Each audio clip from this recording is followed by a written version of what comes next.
Hi there, and welcome to another episode of the Future of Jewish podcast. I'm your host, Joshua Hoffman. On this episode, I am joined by Avital Leibovich. She has been the director of American Jewish Committee Jerusalem since 2014. Previously, she served for more than 20 years in a range of senior media and public relations positions within the Israel Defense Forces. Enjoy my conversation with Avital Leibovich. Avital, thank you so much for taking the time to join me today. You know, as I mentioned to you just before we hit the recording button, I've been following your career, first from your Army days and now sort of in the private but nonprofit sector. We'll get into all that, but I first want to start. Why don't you give us some background, where you're from, how you grew up, where you grew up, everything that led you to where you are today? Sure. First, thank you for Josh for this opportunity. It's great to speak to you today.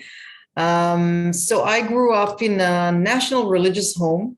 You could say that. My father is a Holocaust survivor, actually, that was born in the ghetto in Lodz, Poland in 1940 and moved to Israel in 1949. I lived in the center of Israel, brother and sister, and then I decided to study academic studies in Bar-Ilan University, then Haifa University. I joined the military just like anyone else in Israel, which has to do mandatory service. I never dreamed in my life that I would stay for 23 years. It wasn't a dream of mine. It wasn't a dream of mine to be a senior officer, but one thing led into another, and there I was. I'm married. I have 3 kids. One of them finished the army. Another one is right now in the army in a special unit, which I cannot talk about. And the youngest one is in high school. My husband works in Rafael, which is one of Israel's leading security industries. You can say more or less we are an advocacy and security related home. And I can also add that just 2 days ago, I finished almost 1 week of reserve duty. Wow, that's phenomenal. A lot to unpack there. Curious about your father and kind of growing up in that kind of household. But I do want to start with the Army, because 23 years is a long time. Take us through, you go in, you have to do your service as an Israeli citizen, but then extending and doing 23 years. I mean, take us through sort of what, hoops are you jumping through when you're deciding from, doing the, 2-year service more or less for women to then going on and doing more than 2 decades? Like, what transpires in your head and in your life that leads to that decision? So I would say that the 2 main positive things in the army is, number one, you get to be with all parts of Israeli societies. And Druze and Christians and Muslims and people who are new immigrants and people who live in peripheral areas and secular and ultra-Orthodox, everyone together, which is, I would say, quite a lesson for life. And the second part, and this is more indirect answer to your question, is that in the army, when you are an officer, you basically receive different kinds of options, and each position is between 2 and 3 years. So you have a lot of opportunities to go to different areas, different sectors, different units, which may be of interest to you. And so one thing led into another. My first position was actually in the Gaza area on the Egyptian border. I worked with the IDF troops inside Gaza. At the time, it was late 90s and early 90s, and I worked with the Egyptian liaison army as well. So that was quite challenging. It wasn't a typical role you do as a young officer, female officer, but it was actually something that really gave me experience and understanding, a more broad understanding of the region, primarily Egypt-Israel relations. So one thing led into another, and every couple of years you're being offered another opportunity. So it's really hard to say no when such an interesting opportunity is being offered to you. That's what happened to me. One position led into another, and here I am after 23 years. Amazing. I think a lot of people don't realize that, the army has so many different opportunities, as you said, and that you can learn so much. I mean, we see so many great startups and high tech stories coming out of Israel, that many of which originate from the army. And the other thing that I love about the army that I hear, I mean, you talked about the diversity and basically everyone coming into a room from all different, you know, places of Israel, the complete fabric of Israeli society, the poor, the rich, the black, the white, the Jewish, the non-Jewish, the religious. And that's, my first Israeli girlfriend. That's what she said too. She said, I loved my service. She was a medic, and she had all these great stories, but she said, being in a room with people that you didn't get to see in your day-to-day life before the army, and might not ever get to see when you sort of move to Tel Aviv or Jerusalem or wherever the, your life continues. She said, like, that's, and then I look back and I said, that's something that the United States, my original country, doesn't have. You don't get to meet people from all walks of life, so to speak. And I think that does something for empathy and sympathy and unification to a country or to a group of people. I think that's one of the reasons why Israel is the country that it is, and it certainly differs from a place like the United States in sort of that socio, geographic capacity, if you will. I want to ask you, you were part of the IDF in some pretty monumental points. Of course, the IDF is not that old. I mean, Israel's not that old. So, and in Israel, there's monumental events every decade, as we know, but you were part of operations, I believe, Cast Lead and Pillar of Defense. You were part of the Gilad Shalit return, which I know is, one of the landmark pieces of Israeli history, right? I mean, is there one that stands out? Being in the army for 23 years, I'm sure you have things that are not part of your bio that are just, the laundry list can go on and on, but is there one that stands out that says, wow, like, I cannot believe that I was in the army during that event?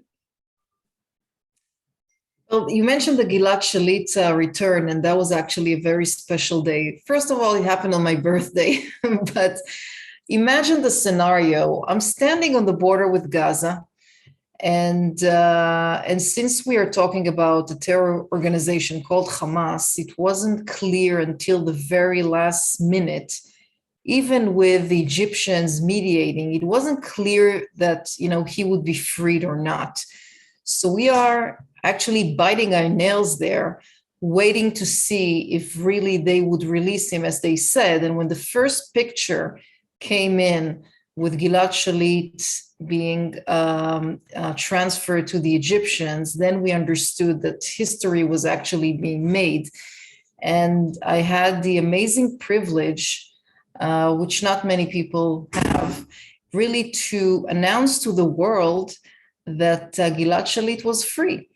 And it was very emotional, because I immediately after he crossed the border to the Israeli side, there were two helicopters that waited. One, he boarded with the head of the one of the head of the departments in the HR branch in the IDF, and the other one I was able to board. And basically, I actually monitored his entrance into Israel. So on the one hand, I was the official spokesperson explaining the situation, but on the other hand, I'm also an Israeli who's living here. So it was emotional in that sense as well. So that was quite historic. Another moment I can highlight happened actually December 2008 in Cast Lead operation. A few of my soldiers came over to me and said in the middle of the operation, I think it was maybe a week into the operation, and said to me, listen, there is something new called YouTube. It's really brand new. What do you say that we open a unique IDF YouTube channel? So, it was brand new, 2008. I asked them, what does it mean exactly? And then I understood that we are really eliminating the editors, the media editors, and we are loading our own content. They said, fine. And it was an operation. And, in operation times, you work around the clock. You sleep very little. And I remember I was receiving these emails from the legal advisors of the unit asking me, what is this YouTube thing? And how did I take the liberty in opening something without having their consent? I decided, during operation, I don't have time for emails, so I never answered those emails. But what happened in the next couple of days since we launched that YouTube channel was no less than historic. Because first of all, we were the first army in the world to do so. The second thing was that the impact was tremendous. Within days, we had millions and millions of viewerships in our content. And the media was pulling it and using it wherever they were in the world. And after 2 weeks of this YouTube channel, we began seeing stories about us being the first army in the world to launch a YouTube channel. So I felt that I was also a part of this historic moment as well. Very different from the Gilad Shalit moment, of course, but unique in its own way. Yeah, it's a perfect segue to my next question, which was about the interactive media branch that I believe you created and then led. I guess the YouTube channel was sort of the start of that. So talk to me about this, because Dover Tzahal, which is the IDF spokesperson's unit, has received a ton of funding from what I've heard. I'm from the outside. You were on the inside, so you would know more than I would. But to the extent that you can talk about it, in recent years, I would say maybe the last 15 years, I think their budget has gone significantly up, understanding that the war, of course, is still fought in the trenches and with the Air Force in certain places, but is now also fought online and digital and social media platforms and channels. And I believe that, when you look at today, what the IDF does on the internet with social media and multimedia tools and channels, first of all, it's incredible because it's very human. I love that the IDF really puts a focus on human-led storytelling. And in general, you get to see a lot of things that maybe once upon a time you didn't know existed. You talked about sort of the legal counsel of the Army. I don't think most people realize that the Army has lawyers. I think you're probably good friends with Eli Baron, who was somebody that I met recently, who was a career lawyer in the Army for more or less as long as you served in the Army, some 2 decades. So it just provides more depth and context and layers social media and multimedia do to what the Army does and the people that serve in it, and different aspects of society that the Army serves, that it's not just all about fighting wars and engaging in combat, but that there's social and civil and all types of different positions and people. And I'm just curious, how have you seen, from those early days of the YouTube channel to now, a full-fledged, I think you have a few media companies now operating within the IDF spokesperson's unit, Dover Tzahal. Just take us through the evolution. I think you left around 2014 or so, but yeah, I'm sure you're still pretty involved from a bird's eye view. Just take us through the evolution of that unit and the transformation, the digital transformation that it went through. So when I launched that unit, actually it was with zero budget. The success story of the unit was the soldiers. And, if you want to get creative on social media, all you need are creative 18-year-olds. I had 40 soldiers, many of them from international background.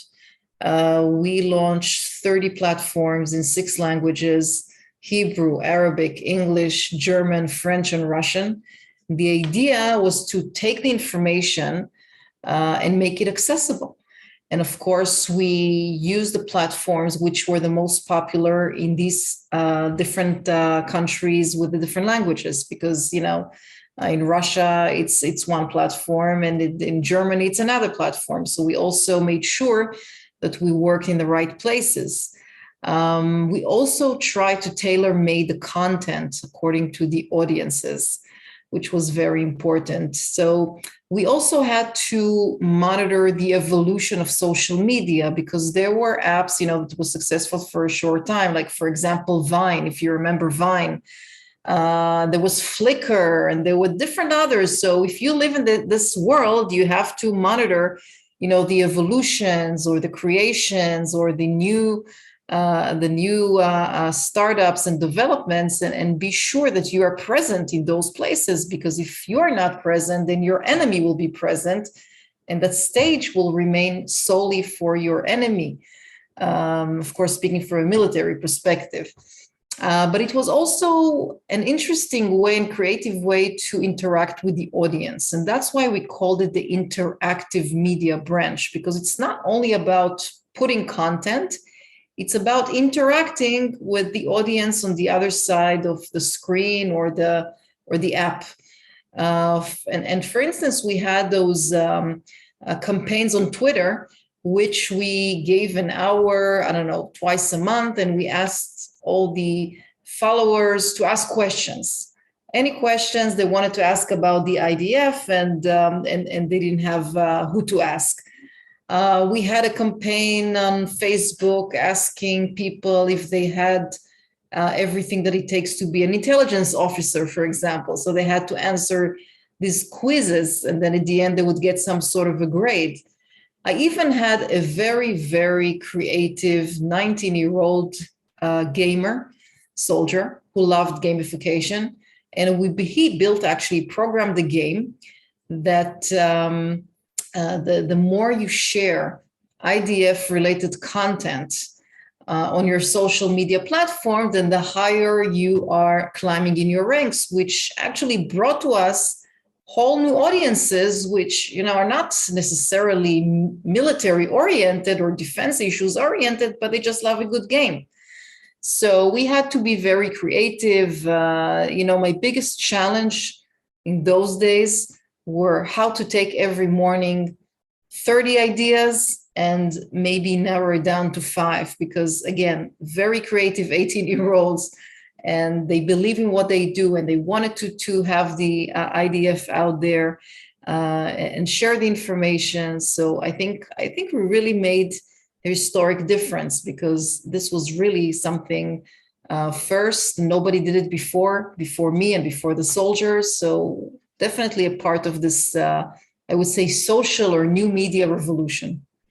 No, I think it's fantastic. It's, I was sharing with you before we hit record that I wanted to be in Dovaton, and it was really because of your work. And I saw on social media, because back then I was a social media strategist, and I said, I want to take my social media skills and I want to take my love for Israel and my newfound Zionism, and I want to do the army. I didn't do it for personal reasons, but really, I mean, it's fantastic. And you talked about having the army out there. And in my first book, I wrote a book a few years ago called Reimagining Israel. And it was basically, how do we rebrand Israel? I talked about Ido Acharoni, who I'm sure you know well personally, who had a great idea around 2007, 2006, where they're going to create this startup nation brand. And in my book, I talked about how at the time that was genius, but every brand has to refresh, right? And it's not just about refreshing your logo; it's refreshing your brand values and your brand characteristics and your brand personality and all the different things that go into branding. And so in my book, which came out at the end of 2020, I talked about how, if you really think about what, every country, at least, United States, maybe Mexico, maybe Canada, UK, France, Switzerland, Russia, like they all have brands, right, that come out of those countries that you attach to those countries. And so, for example, obviously we know with America, it could be Apple, McDonald's, or Starbucks, right? UK, I think UK per se is more about the music, but Virgin comes out of the UK, and Swiss chocolate, and so on and so forth. So when I'm writing my book, I'm talking about applying branding and marketing principles to sort of rebranding Israel, and I'm saying, what's Israel's number one brand? And I wrote in my book that Israel's number one brand, which I still believe today in 2022, is the IDF. Now, on one hand, that's amazing, because the work that comes out of the IDF spokesperson's unit is just, I mean, bar none. It's through the roof. And if you're not following the IDF on any of your social media channels, go do that, because it's just a complete pleasure to see what the Army's doing, and see it in a much different way than maybe you would see it in the news. So on one hand, it's very cool. On the other hand, it's not very good, because we live in a day and age, especially in the Western world, where people don't like war and violence as much. And so to me, it's a double-sided coin. And I'm just curious, like, how you see it, right? So if I say to you, okay, on one hand, your work was legendary and, you know, a, just a complete step in the right directions across multiple different categories. But on the other hand, if Israel's number one brand, you know, we want the world to love Israel, but if our number one brand is basically the army, what goes through your mind as I'm sort of painting that picture? Well, I have to say that I don't share your thought that Israel's number one brand is the army. For once, today, not everybody serves in the army.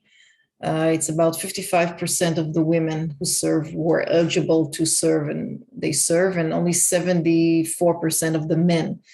So it's not like a holistic kind of situation where everybody goes to the army. I understand where you're coming from, but I think that the number one, I would say, sort of branding for who we are as a nation, as a people, I would say it's our ability to come up with solutions to different in different contexts. I agree Um, with you, but that wasn't my point. My point was every country has companies.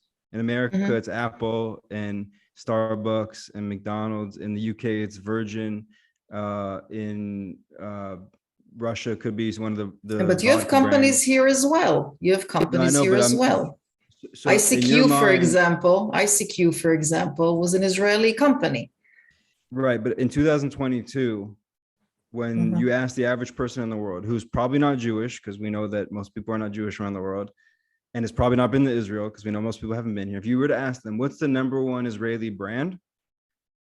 I don't think they would be saying ICQ. Maybe some people would be saying Wix, probably not, because we know that for a long time, Israeli high-tech companies did not want the world to know they were Israeli. We know that. They thought it was bad for business. Um, it's changing now, and I think now, for example, I saw Wix when we unfortunately had a recent terrorist attack here in Tel Aviv, and I believe one of the individuals who was killed worked at Wix, and Wix put out a statement on LinkedIn saying, our one of our own was killed in this shameless attack and or shameful attack in Tel Aviv. But like that wasn't normal like 5 years ago. Like a lot of Israeli companies that made it big abroad um, were not waving the Israeli flag, so to speak. And so I'm just wondering, like, I'm not sure, depending who the companies are, but at the end of the day, if you ask just someone in the street somewhere in Brazil or in Peru or in Mexico or in the Netherlands, I think most of them would not have a good amount of knowledge about Israel as a country. Maybe they would say something related to a place of history and religion, but I don't think they would be able to dig deeper than that. I don't think that people understand. I mean, just an average person in the street, I don't think they have that knowledge, because in all of the polls, it turns that a person, an individual, is more centered around him or herself and the area that they live in, rather than zoom out to another continent. So I don't think most of them would even know. But yeah, I would say that in the Jewish world, of course, the IDF, takes center stage many times because of the values it stands for. You mentioned lawyers before.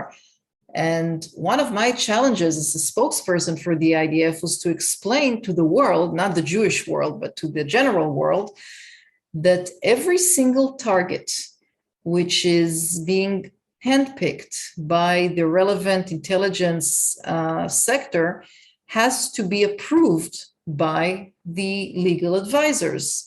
Namely, it has to be with accordance with the international law. Otherwise, this target would not be approved. And I'm talking about terrorist targets. So yeah, in the Jewish world, I would agree with you. The IDF is a brand, but outside of the Jewish world, I really don't think people really have that much knowledge to even point on the map and say where Israel is. no, you're right. That's a good point. You brought up the statistics about the percentage of Israelis that are doing the army today. I think you said it's about 70% for boys and around 55% for girls. And something that I've been thinking about recently is what is the state of Israel? What is Israeli society and Israeli culture? What do these things look like in a world where the majority or close to the majority of Israelis stop doing the army? I don't think that will happen because if you look at the trends today and you look at the infantry units, the paratroopers, Golani, Givati, all of those infantry units, then you can see still that for every vacant place, there are three competitors. So those numbers have not dropped in the last, I don't know, 3 decades. So from an Israeli perspective, it's still very important in your Israeli DNA to go through military service. And if I would interview two individuals for a position in my office, and they would have the same qualifications, and one would have done military service and the other would have not, I would probably be more in favor, more inclined to employ the one who did the military service. And this is something that I think it has to do with the glue to the Israeli country, to Israel. It's a very strong sense of patriotism, which you can find in emergency situations here in Israel, but it comes from that point exactly. And also keep in mind that we are still struggling for independence. You mentioned a recent terror attack, but even today, 74 years after our declaration of independence, and we are still surrounded by enemies, and this neighborhood is not becoming more stable in any way. On the contrary, we see Syria crumbling apart, we see Lebanon crumbling apart, we see Jordan trying to hold the country in place without any internal issues. We see the Iranian footprints in other countries in the region. And so we do still have a lot of challenges today, and we still need to keep this patriotic vibe alive and kicking. And that's why I don't see a situation where people would say, well, we've had it with the army. We're a different generation. We don't need it. I don't see that happening in the near future at all. I want to go back to growing up in the home of a Holocaust survivor, which of course is a very unique experience. Something that I cannot relate to, but I'm very curious about. Did that have an effect, you think, on your service in the military or any of sort of your career military service and what you're doing now with AJC? Or do you feel that there's not much of a connection there? There's always a connection. There is always a connection because it's part of my heritage as a Jewish Israeli born and raised here. So I want to tell your audience, your listeners here, that in Israel, there is a beautiful project which is called Roots. And basically, every seventh grader has to interview his or her grandparents from both sides, not to create any, tensions. And in these interviews, usually the grandparents came from other countries because, Israel is an immigrant-absorbing country even today. 1 out of every 4 Israelis were not born here. So that was the time that each of my kids actually sat with my father and interviewed him about, the Holocaust period and what he remembers as a 9-year-old that came here. And I have to say that every couple of years when another child interviewed him, another layer was peeled off. And he spoke about more and more of what he had gone through. So definitely it's part of my heritage. I can also tell you that the army sends delegations to Poland, to the concentration camps, and standing in Birkenau with a flag, in uniform, in a very cold winter day, was something that I will never forget in my life. So definitely, it has a weight on who we are as individuals living here. One of the, I've been living in Israel for almost 10 years now, but I just learned within the last few months that, and this was hearsay, so I'm actually curious to hear your viewpoint on this, that a lot of the Holocaust survivors that came to Israel were actually sort of ashamed by people that were living here already that did not experience the Holocaust, because they were the Israelis that were either farming the land or were building the cities, were looking, this was back in the day where, news was maybe a newspaper a day. And it was all basically 2D. It wasn't 3D with video and things of that nature. And so I heard that a lot of sort of the early Israelis who didn't experience the Holocaust firsthand were basically saying to the Holocaust survivors when they came to Israel, like, what are you, weak? Like, you didn't fight back? Like, how could you let them do this to you?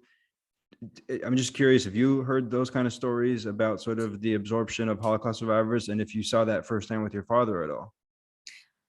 So no, I did not see this with my father, but I do understand, where you heard this from, because there was a clash of cultures to some perspective in the early 50s, late 40s, even 60s, because the country was built based on Jews who came from all over the world. So someone who came from Libya was practicing one culture, but another person coming from, I don't know, Romania, practiced another.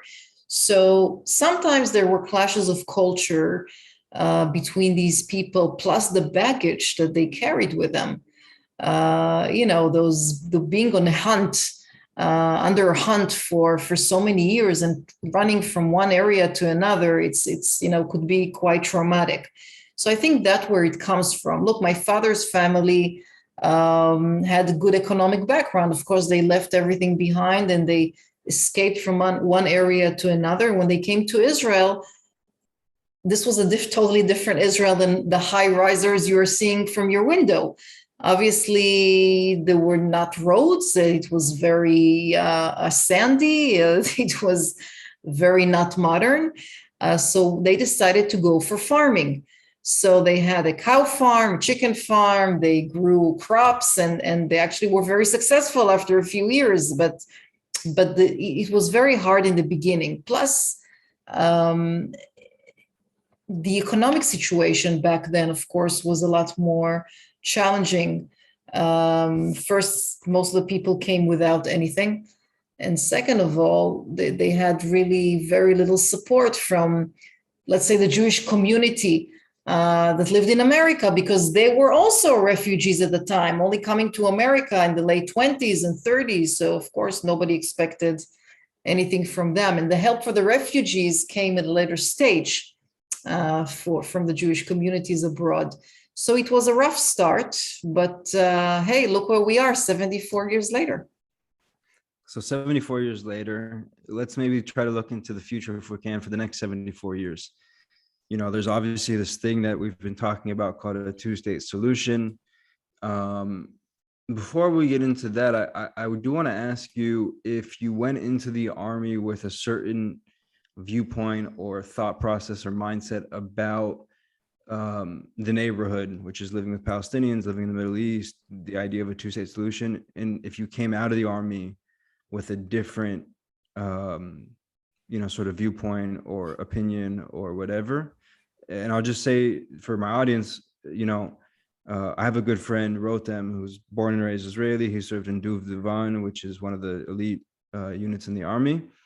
And his father basically also came from his grandparents came from the Holocaust. So, for example, growing up, my friend Rotem, you didn't leave any food on the table. Something was on your dish, you ate it. There was no such thing as leftovers because of the army. So he grew up in a very Zionist, very proud Jewish home. I think that influenced him to do Duv Duvan.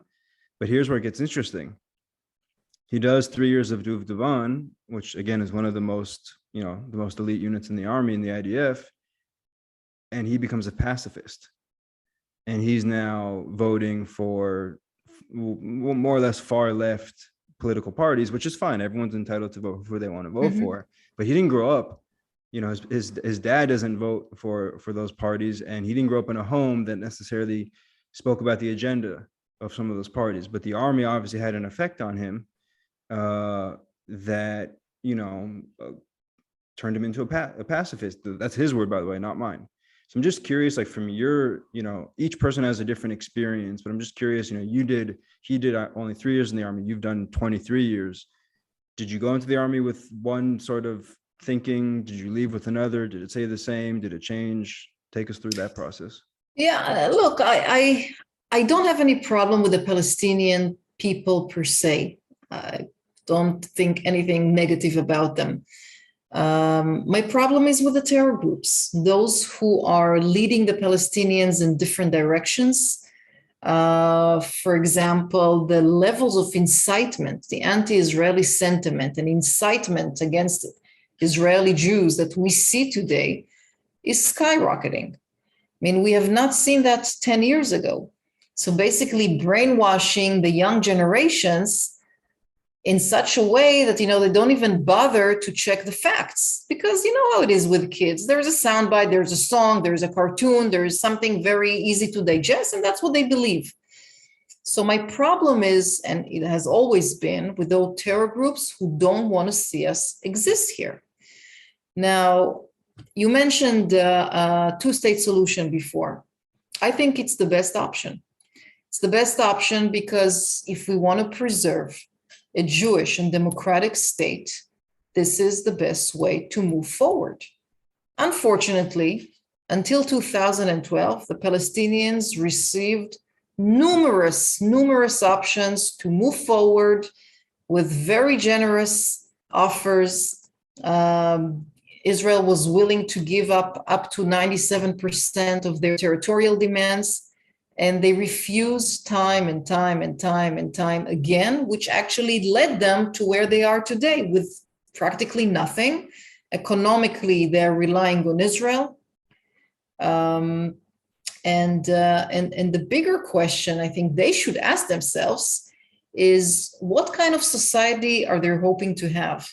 And what is the set of values that, this society should live by? And I think this should be the focus of, what they're trying to build.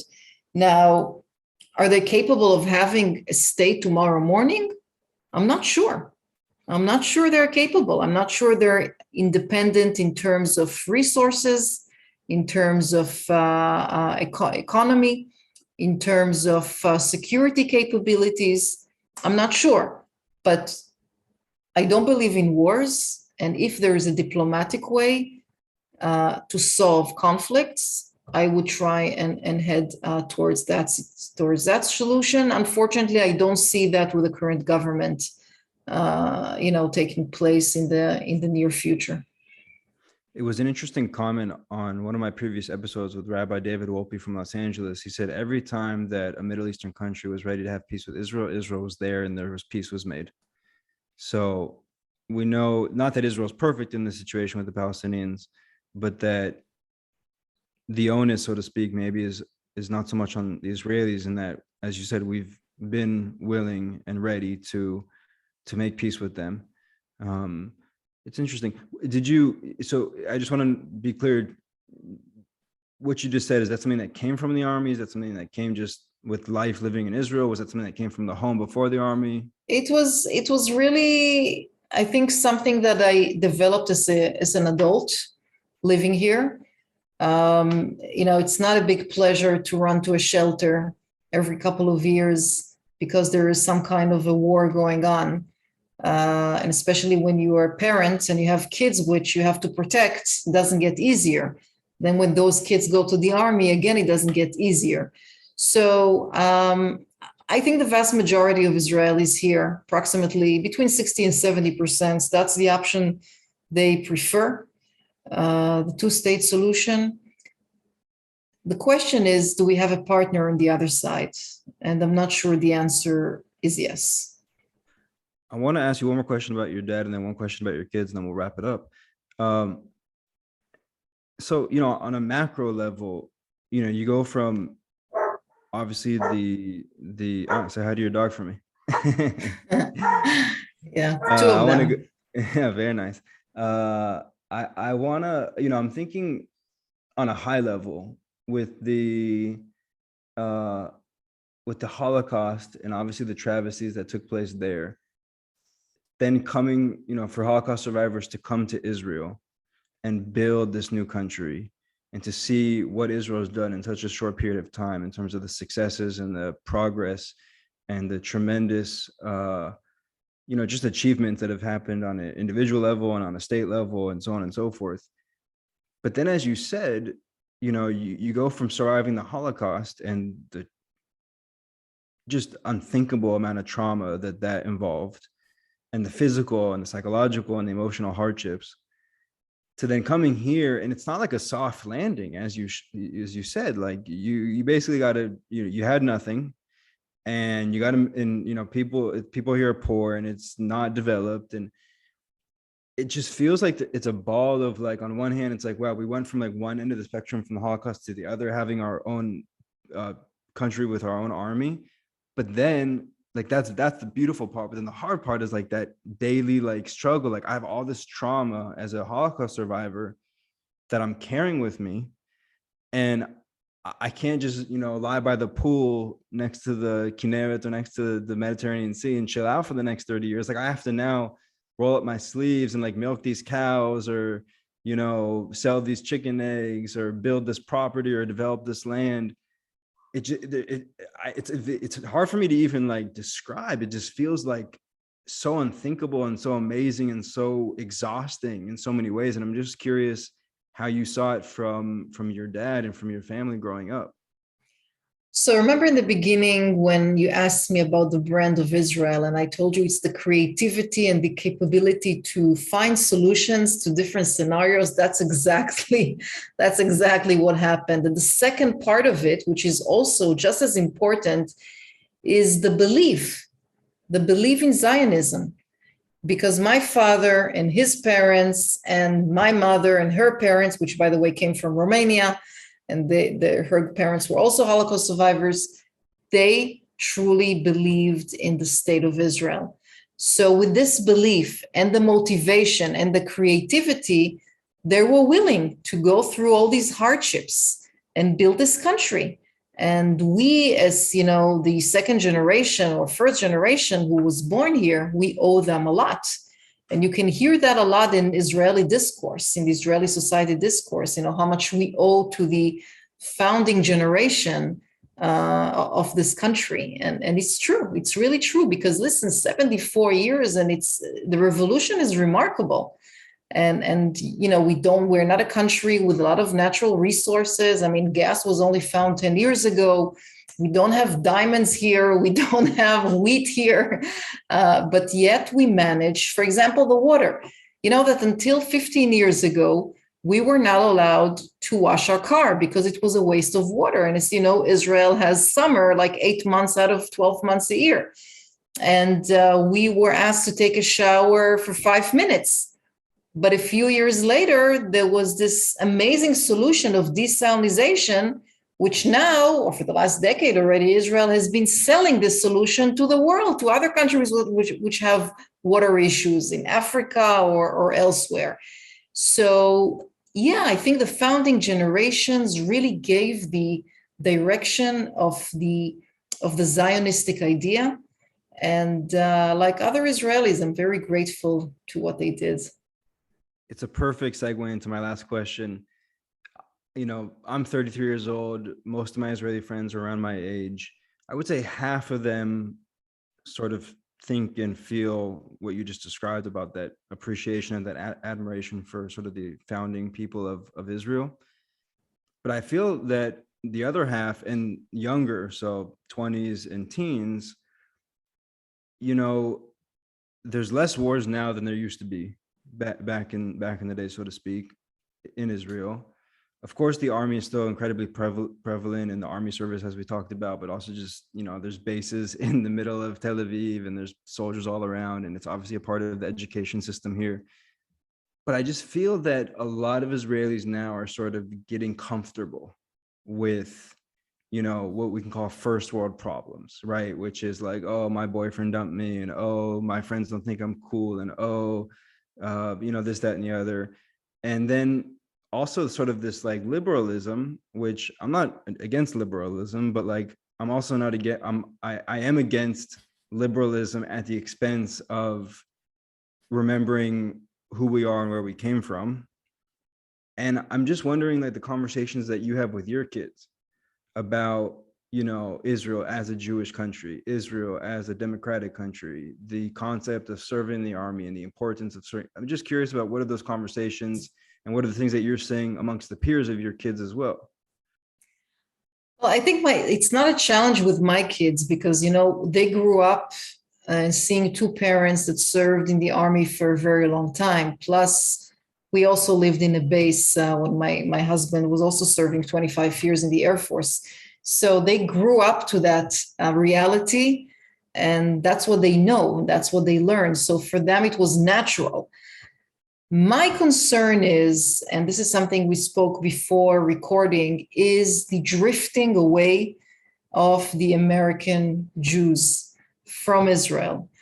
And I know I'm Israeli, but I'm concerned about that, and I care about my friends, far away from here, thousands of miles from here. And you did mention that I'm working for the American Jewish Committee for the last 8 years, and we actually had a survey last month, which was quite overwhelming because it actually took millennials, Jews from the millennial generation in America, and Israelis from the millennial generation, and compared the questions that these were asked and the Israelis were asked.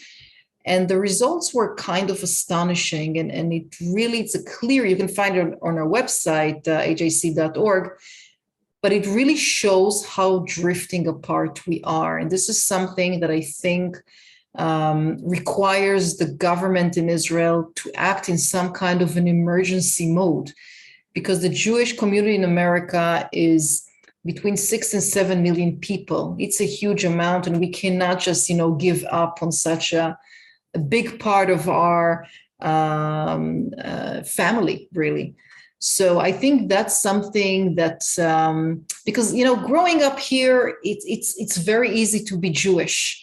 But when you live in America, you have to work in being Jewish. And you have to especially go for a specific supermarket to buy challah for a kiddushin on Friday night, or you have to go and find matzot for Pesach, and you have to go and find kosher meat, and you have to go here and you have to go there.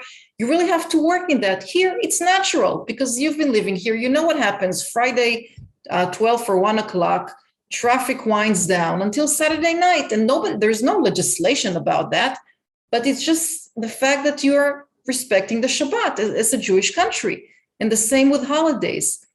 There, you don't have that same feeling. So my concern as an Israeli is that we're losing the connection between the American Jewish diaspora.